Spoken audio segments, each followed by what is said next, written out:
It's a cur. Oh, I'm supposed to start with hello. Huh? Okay. Hello. It's occurred to me that most people, myself included, don't know what their rights are. Ever heard of the 10 Amendments? Yeah, me too. But did you know there are actually 27? I guess the first 10 were just a starting point for Oh Fathers of Foundation. Anyway, today I'm going to explain them all so we can have a better educated society. The First Amendment is pretty much the freedom to have freedoms. You got the freedom of religion, the freedom of speech, the freedom of the press, the freedom of assembly, and the freedom to petition the government. Plenty to dig into for this first one. The freedom of religion. This means the government can tell you no when it comes to worship, nor can they drag you off to a church. You are able to practice whatever traditions and ceremonies you'd like, as long as it doesn't end, or start, or have any part of death or destruction of personal property. This unfortunate rule in the freedom means you can't form a stereotypical demon-summoning cult that uses human sacrifice to interact with beings beyond you in your small world. Little do they know, I'm already here. The freedom of speech is fairly self-explanatory. You can say whatever you want, whenever you want, right? Wrong. If you are in a classroom, cursing your mouth out, you can expect attention, and no, it's not poking at your rights. The freedom of speech means you can express your opinion without the government being able to legally do anything about it.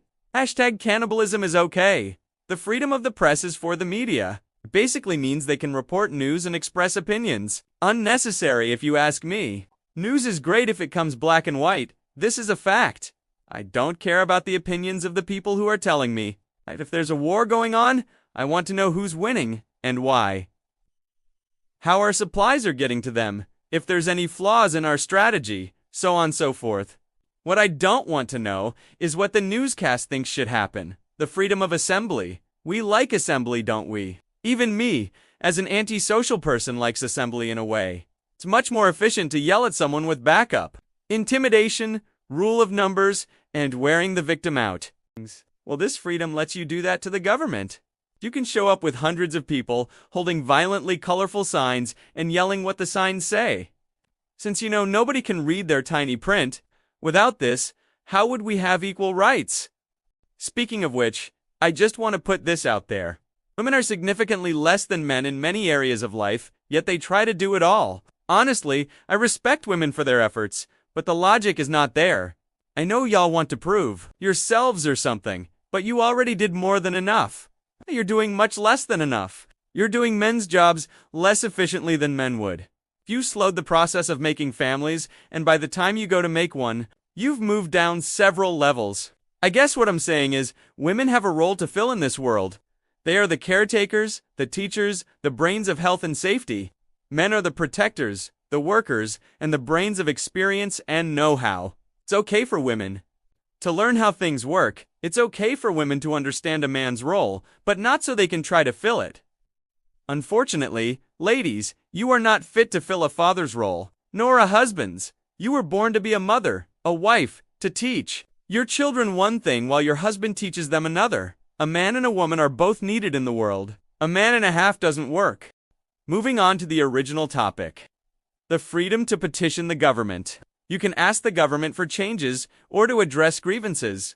It's a good way to make change, though forged signatures on a petition will be punished. But don't try to get sneaky with it. Now, the Second Amendment. This is the right to bear arms. This is a very much needed amendment, because without it, we'd all be in jail for having arms. But since we have this amendment, we can have arms, which are used to carry guns. Guns are fun. They provide protection and stuff. Or if you're bored, go to a shooting range. Good times. Anyway, this freedom means you can, with a license, own a firearm. You Americans love this, right? Don't you? No. It took me forever to get my green card, being an alien and all. At first, your country's officials didn't believe that I am a Plutonian, but I convinced them. Anyway, now I have a gun. Yay! The Third Amendment saves you from having to share your home with soldiers, because it's so horrible to house the people that protect your home in the first place. But hey, you do you. This amendment was put in place due to British practices. Back when America was still attached to them, they would force American citizens to house their soldiers, and Americans weren't happy about it. So when they got to make their own rules, they made sure to fix that up real quick. The Fourth Amendment protects individuals from unreasonable searches and seizures by the government. For those of you with small vocabulary, that means the police can't barge into your house and go through your things. Nor can they take anything as evidence against you unless they have probable cause, a warrant, so on. They can't arrest you without probable cause either. The Fifth Amendment. I really hate this one, because my boyfriend uses it against me all the time. This one includes several parts. 1. Trials require a grand jury for serious federal crimes, with the exception of cases arising in the military. Sorry, soldiers. 2. You can't be tried twice for the same crime. If you come off innocent, then you're innocent, even if you're not. Heck, that's why I'm still here. 3. The right to remain silent. This is the one I have to deal with when it comes to my boyfriend Lion. It's rather annoying. Anyway, this means you don't have to speak. You don't have to answer questions. Of course, this might very well get you sent to an interrogation room where they interrogate you. More of an inconvenience if you ask me. That part of my containment was really not fun. The interrogators like the sound of their own voice. I swear. 4. The due process of law. This guarantees that the government can't deprive a person of their life, liberty, or property without the necessary legal procedures. And 5. The government has to provide just compensation if it takes private property for public use. The Sixth Amendment makes sure you get additional rights for criminal defendants, which would be the right to have an undelayed public trial, the right to have an unbiased jury, the right to know what they are accusing you of, the right to confront witnesses, and the right to have a lawyer. This is a very helpful amendment if you have a court case coming up. Good luck to all of you who might have that. I wish you the best. The Seventh guarantees the right to a jury trial in civil cases where the controversy exceeds a certain amount. Also, facts tried by jury can't be re-examined in any U.S. court except according to the rules of common law. Yeah, have fun translating that to plain English. I know I can't. Eighth Amendment says no to excessive bail fines or any unusual and cruel punishment. In other words, the punishment must fit the crime. The Ninth Amendment states that you humans have rights beyond the ones explicitly listed, and the 10th Amendment means that whatever the federal government doesn't go over in the Constitution, nor prohibited by it to the states, are reserved to the states respectively, or to the people, like speed limits. Since the federal government didn't say anything about these, each state gets to control speed limits in their borders. The 11th Amendment limits the ability of individuals to sue states in federal court. It clarifies that federal judicial power does not extend to suits against a state by citizens of another state or foreign states. The 12th Amendment revises the procedure for electing the president and vice president. It separates the electoral college vote for president and vice president, requiring separate ballots for each office. It's fancy words, right? I think my vocabulary is growing. Shout out to Google. 13th Amendment is the end to slavery. Unless, of course, it's being used as punishment for a crime. People start committing crimes? I want more slaves. Right now, all I have are these 2 kids in my basement, but they're here illegally. I need legal slaves.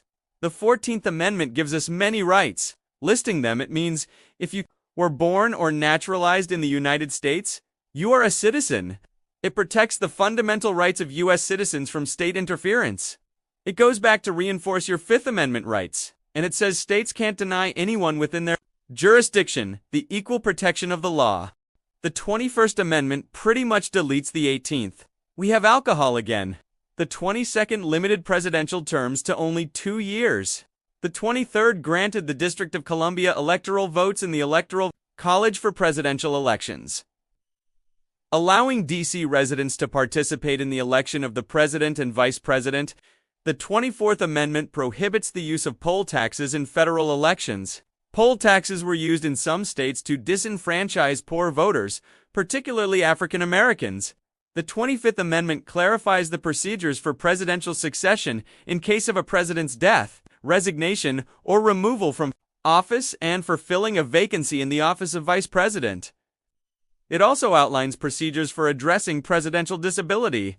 Amendment number 26 lowers the national voting age to 18. This was largely influenced by the Vietnam War, arguing that if 18-year-olds could be drafted to fight, they should be able to vote. How thoughtful of our government. Finally, the last one, number 27. This one prevents any law that increases or decreases the salary of members of Congress from taking effect until the start of the next set of terms of office for representatives. This amendment was actually proposed in 1789 as part of the original Bill of Rights. It wasn't ratified until over 200 years later. And several years later, we finally finished going through all this political stuff. The amendments, anyway. I'm tired. Good night, humans.